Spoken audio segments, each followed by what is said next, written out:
Assalamualaikum warahmatullahi wabarakatuh. Kembali lagi kawan di Legenda Catur Dunia. Mohon maaf kawan, 2 hari ini tidak upload dan sekarang kita akan melanjutkan Jerba Master 2024. Salah satu kategori di event Jerba Chess Festival 2024 di Tunisia kawan. Dan sudah memasuki babak kelima tadi malam. Sampai babak kelima ini ada nama Hans Niemann Moke bersama Daniel Darda memimpin turnamen dengan 3,5 poin. Hasil dari 2 kali kemenangan dan 3 kali remis. Kalau di tabel ini tidak nampak satu kemenangan lagi yang ditunjukkan oleh chess.com, tapi kalau kalian klik nama pemain kawan akan nampak daftar permainan mereka, yaitu di mana di sini Hans Niemann Moke menang atas Ariantari pada game pertama. Sudah kita ulas gamenya. Permainannya cukup bagus kawan, seperti engine permainan Hans Niemann Moke dengan langkah-langkah atau taktik cerdasnya. Kemudian 2 kali remis, game kedua, game ketiga baru memetik kemenangan kembali pada game keempat melawan Divya Desma. Nah, game inilah yang akan kita ulas. Lagi-lagi beberapa ide dari Hans Niemann Moke ini cukup cantik untuk kita ulas kawan. Tapi sempat dia slip kawan, dalam posisi yang unggul dia kehilangan keunggulannya. Tapi sayangnya Divya Desma tidak mampu memanfaatkannya itu. Nah, game kelima tadi malam Vasily Vanchuk ditahan imbang oleh Hans Niemann Moke.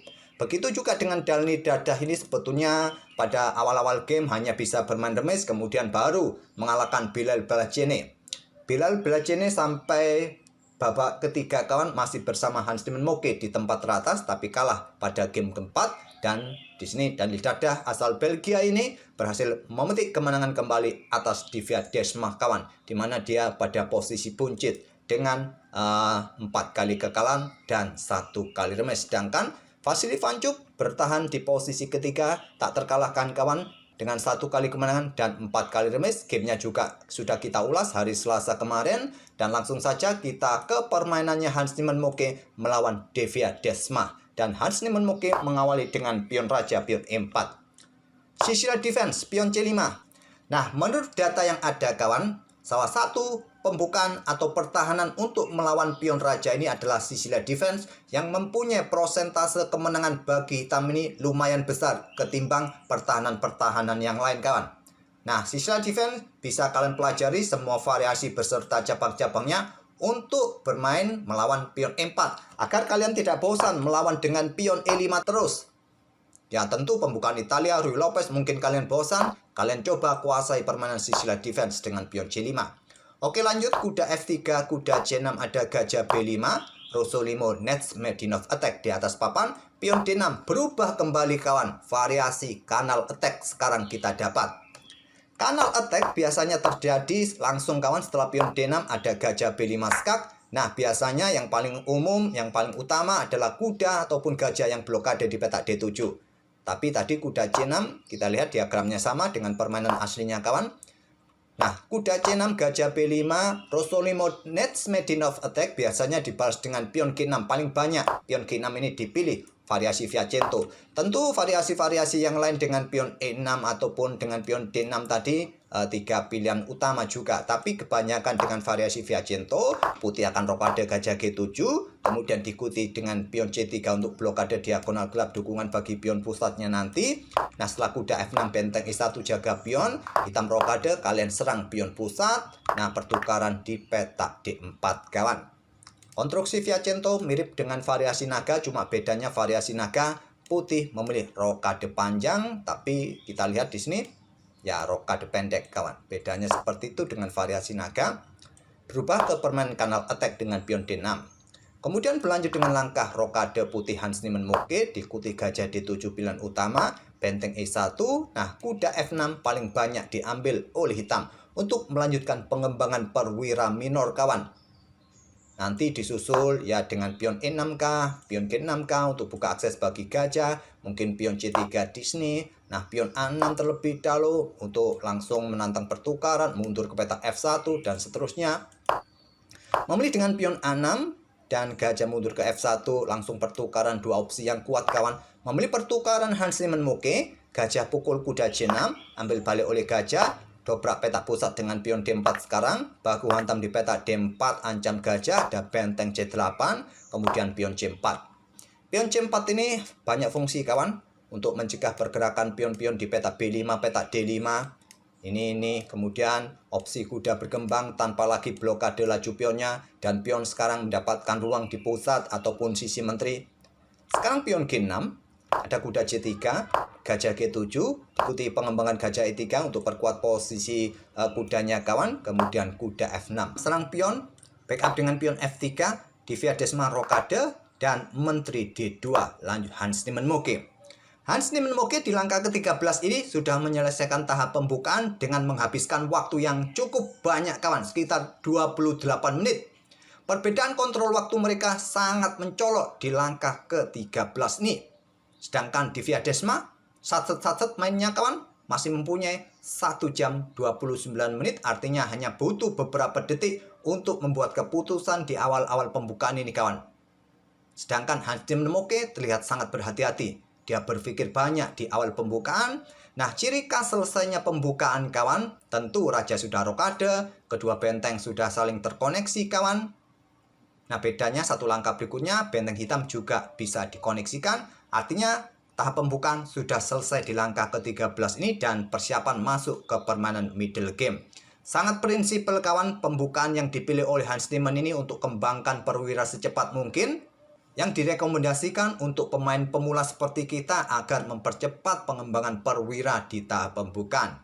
Nah, menteri D2 ini kawan, coba lihat di sini bersama gajah. Idenya sederhana kawan, seperti yang sering kita lakukan untuk menantang pertukaran gajah Piacento agar nanti di ruang-ruang gelap ini tercipta kelemahan kawan setelah gajah Piacento hilang. Nah, pion B3, perkuat rantai pion sudah bisa kita baca. Permainan Hans Nimmenmukke, benteng juga siap ditempatkan di pusat. Karena nanti biasanya pion D ini akan lemah kawan, karena pion E akan didorong maju ataukah dua peta. Nah, pion D ini akan menjadi isu penting juga. Karena konstruksi yang diciptakan oleh Hans Niemann tidak memungkinkan lagi bagi pion D didorong maju. Nah, benteng E8 untuk menghindari tantangan di sini. Kalau nanti ada tantangan, kalau kalian ingin mempertahankan gajah, bisa mundur ke peta H8 tanpa lagi ada ancaman terhadap benteng. Dan juga untuk dukungan pion E6-nya ataukah pion E5-nya nanti ke depan. Pion B3, menteri A5 kawan. Dan di sini ada benteng B1, tidak lagi digeser ke pusat. Tujuannya untuk dukung pion, usir menteri. Kemungkinan menteri juga bersiap untuk menuju sayap raja. Pion E6. Nah, sekarang pion ini lemah kawan.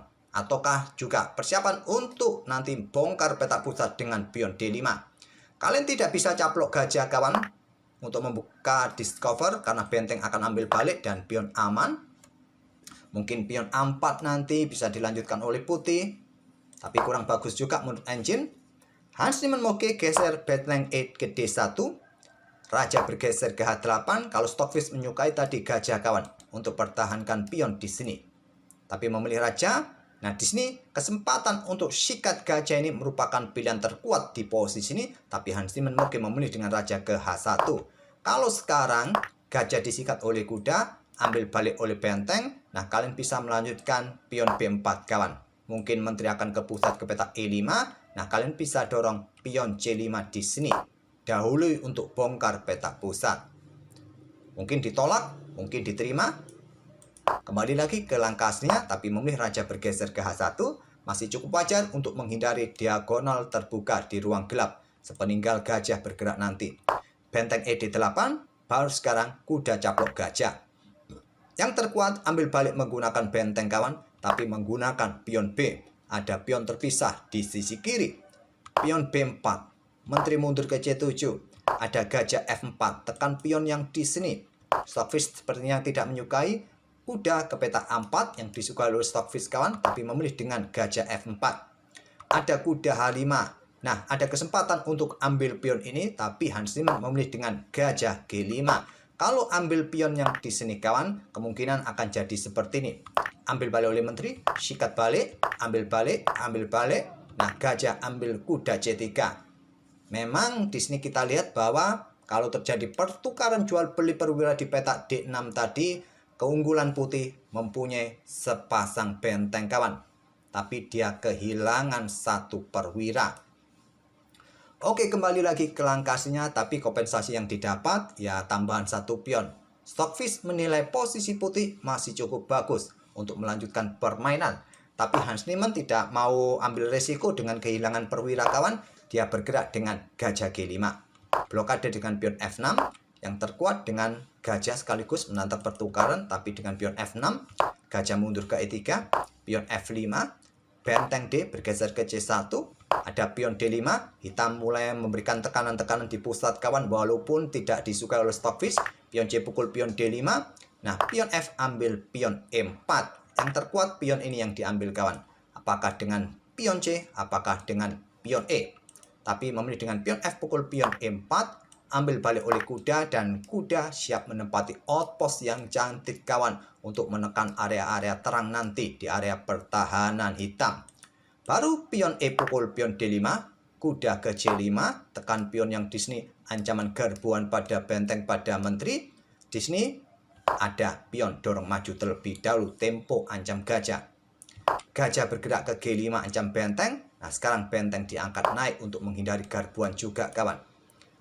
Ada benteng E1 persiapan menusuk ke baris ke-7, blokade oleh gajah E5 sekaligus menyerang pion yang di sini. Terlebih dahulu kuda ambil pion A6, langkah cantik, tempo ancam menteri kawan. Menteri bergerak ke petak D6, diikuti dengan pion G4, langkah bagus. Tempo serang kuda, tidak memberikan tempo juga untuk ambil gajah ini juga bertujuan membuka akses menteri menjaga pion H2. Ada gajah F4 menantang pertukaran kawan, terjadi pertukaran jual beli di sini, diambil balik oleh kuda. Selanjutnya kuda kembali ke C5 untuk berikan jalan kawan bagi pionnya juga untuk siap promosi dan juga blokade laju pion agar tidak didorong kawan. Kemudian benteng F8 mencoba menyerang pion lemah di sini, dorong pion A4 terlebih dahulu, pion H5, kuda kembali mundur kawan, coba serang menteri sekarang ke E4, menteri mundur ke D7 untuk perkuat nanti dukungan pertarungan di petak G4. Nah, di sini benteng G1 perkuat lajur G, benteng E5 kawan, langkah kesalahan yang tidak disukai oleh Stockfish. Raja bergeser ke G7 yang disukai oleh Stockfish, tapi memilih dengan benteng E5. Sekarang kontrol waktu berbalik arah kawan, di mana Hans Niemann unggul kontrol waktunya 17 menit, sedangkan Devia Desma hanya tersisa 3 menit 57 detik kawan. Nah, di sini Stockfish menyarankan putih untuk membuka permainan lajur G kawan dengan pion G pukul pion H5 untuk membuka lajur G bagi benteng. Mungkin menteri akan bergerak ke peta H3, tapi kalau kalian ambil dengan kuda, ini memberikan jalan bagi menteri untuk melakukan counter kawan, dan pion ini juga lemah, rentan nanti. Kalau diambil menggunakan pion, lajur G terbuka kawan. Ini akan memberikan keuntungan bagi putih yang sudah kuasai lajur G ini. Oke, kembali lagi ke langkah aslinya, tapi Hans Niemann memilih dengan benteng B D1. Menteri ke pusat ke D5, langkah cantik kawan. Walaupun terlihat pion ini jatuh, hati-hati kalau kalian mencoba ambil pion, ini akan memberikan keuntungan bagi hitam dengan kuda garbuan kawan. Coba lihat di sini. Dan juga ide dari menteri bergerak ke ruang terang ini, coba lihat di sini. Ada ide pengorbanan mungkin dengan kuda yang kontrol petak G2, ini sangat merepotkan bagi putih. Di sini perkuat dengan benteng D ke E1, perkuat posisi kuda kawan. Nah, Stockfish menyarankan dorong pion H4. Keunggulan Hans Niemann tadi hilang seketika setelah benteng D1 tadi kawan. Nah, di sini raja bergerak ke G7, tidak dengan pion H4. Nah, sekarang pion G pukul pion H5. Kuda ambil balik pion H5, kembali langkah yang kurang presisi. Benteng yang ambil pion ini yang terkuat kawan, tapi memilih dengan kuda. Nah, pion A5 sudah saatnya didorong kawan, tapi memilih dengan kuda ke G5 untuk proteksi pion yang di sini. Nah, di sini ada benteng pukul benteng, ambil balik oleh benteng, persiapan menusuk ke baris ke-7 kawan. Kuda F4, biarkan saja benteng menusuk. Dan di sini pion H4 yang terkuat untuk pos proteksi kuda, karena di sini ada cut off kawan. Pion H4. Nah, raja mundur ke G8 yang terkuat, memilih dengan benteng F5 dan benteng E4. Yang terkuat melakukan skat terlebih dahulu, baru mundur lagi ke peta E4, tapi Hans Niemann langsung dengan benteng E4. Double attack kawan pada pion pada kuda di sini. Nah, menteri ke peta D6 mundur. Sekaligus di langkah ke-42 ini, kalau kita lihat kontrol waktunya, Devia Desma kehabisan waktu. Dia juga kalah posisi di posisi ini kawan. Apabila permainan tetap dilanjutkan di posisi ini, Kalau posisi menteri kan posisinya menjaga kuda, untuk perkuat posisi kuda. Nah, kalian bisa melanjutkan dengan langkah benteng ambil kuda, kawan. Ambil balik oleh benteng, terserah. Kalau kalian ambil dengan menteri sama saja, baku hantam besi, baku hantam sini, sekap garbuan, kawan. Itulah kenapa pada posisi ini dengan kontrol waktu yang mungkin habis ataupun menyerah, kawan, di langkah ke-42 permainan dimenangkan oleh Hans Tiemann Moke. Permainan yang cukup solid sebetulnya dari Hans Tiemann Moke, cuma tadi di langkah ke-36 setelah benteng diangkat naik ke petak E5 yang terkuat membuka lajur G, tapi sempat slip dengan benteng D1, hilang keunggulan dari Hans Tiemann Moke dan langsung dimanfaatkan menteri ke sentral. Tapi sayangnya beberapa langkah berikutnya di mana pion H4 merupakan pilihan terkuat untuk menutup permainan, kawan, agar tidak terbuka, sayangnya terlewatkan, kawan. Kembali Hans Tiemann Moke kembali menemukan keunggulannya. Oke, semoga permainan kedua pemain bisa menghibur kalian dan kita akan bertemu di video-video berikutnya. Terima kasih. Wassalamualaikum warahmatullahi wabarakatuh.